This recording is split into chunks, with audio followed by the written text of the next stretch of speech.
Yeah, thank you. Excited to get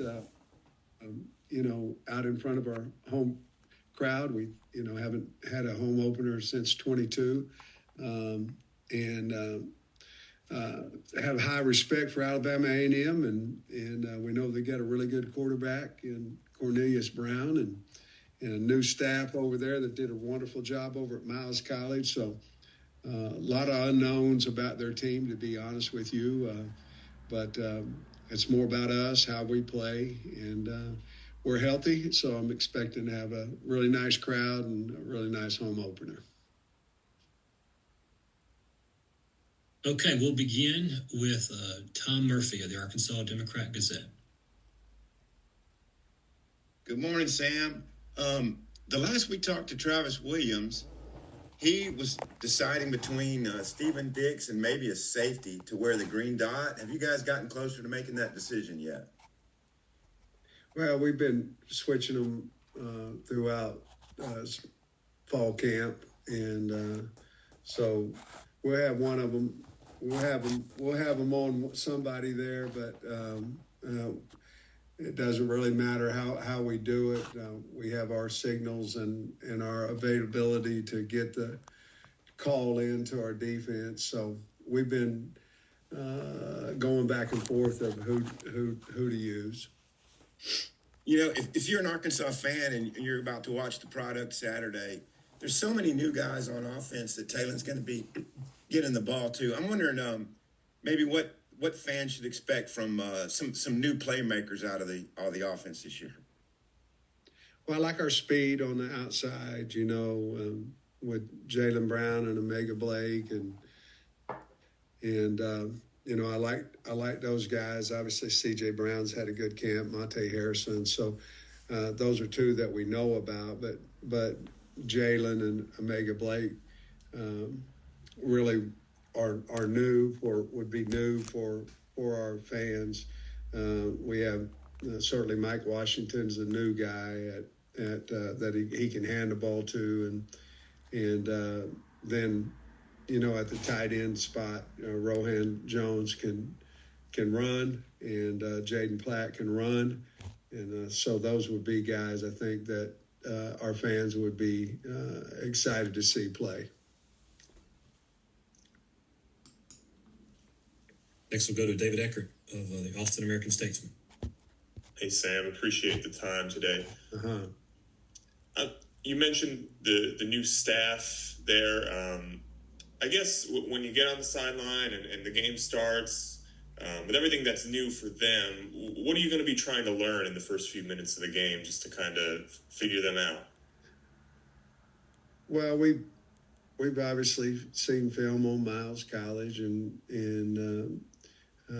they brought their coordinators from there, at least not their special team, but the offensive defensive coordinators, and so we're going to try to see if what we've been practicing on is what they're running.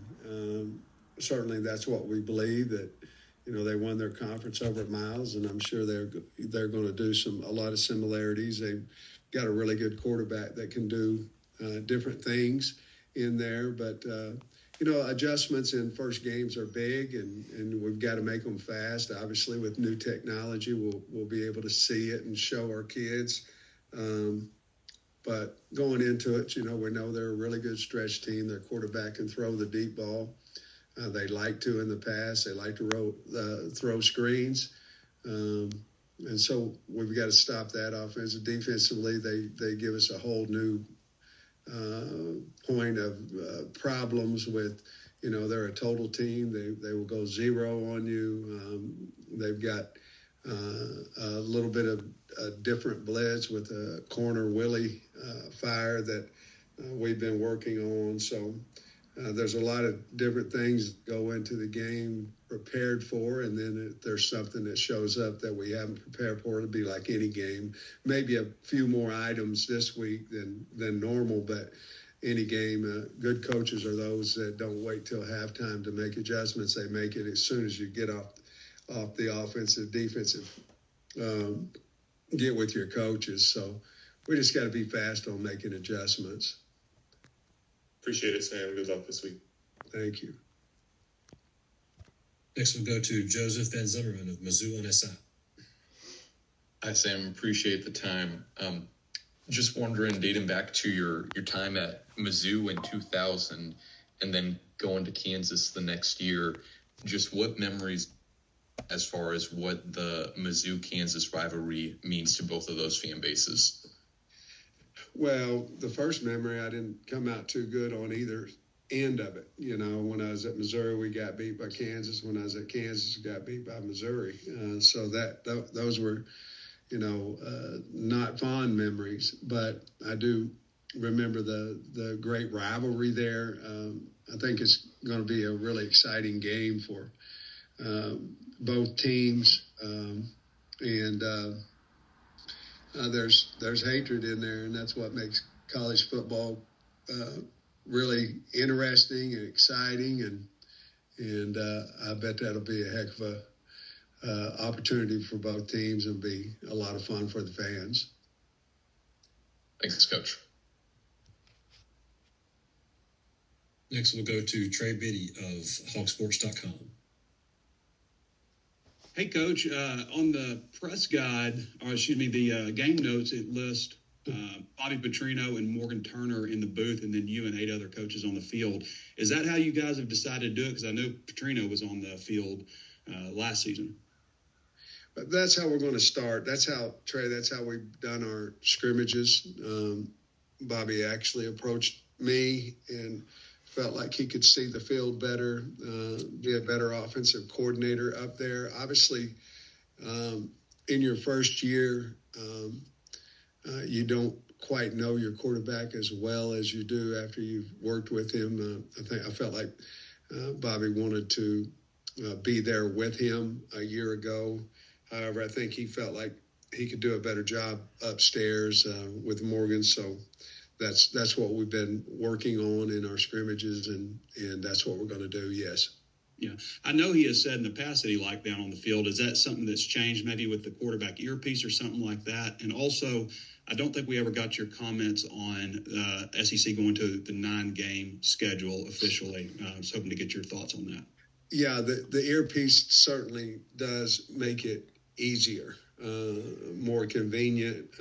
Obviously, Bobby can talk to him up till, the seconds before it shuts off. So that certainly does make a difference. I believe made it easier for a coach to go upstairs. The 9-game schedule, certainly I liked it the way that it was before. So honestly, I wasn't necessarily for the 9-game schedule.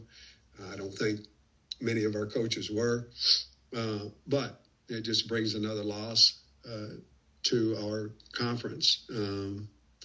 Half of them brings 8 losses to the conference, and but I understand money talks. I think it'll be great for the fans. So there's good on both. There's good and bad on both sides, depending on how you're looking at it. But certainly we're keeping our Power 4 conference game as well. And so I liked it like it was. We haven't won the last 2 national championships, but we won a whole bunch of them the way that it was before. And so I liked it the way it was before. Coach, we'll finish you up with Andrew Hutchison at the Best of Arkansas Sports. Hey, Sam, on Monday you mentioned that you believe Story would be able to return to practice. I mean, how has he looked in practice, and do you anticipate him being limited at all on Saturday? Well, I don't anticipate him being limited. He's practiced yesterday and Monday and Tuesday. He'll practice again today. Doesn't seem to be limited, Andrew, much at all. So we expect him to be ready to roll.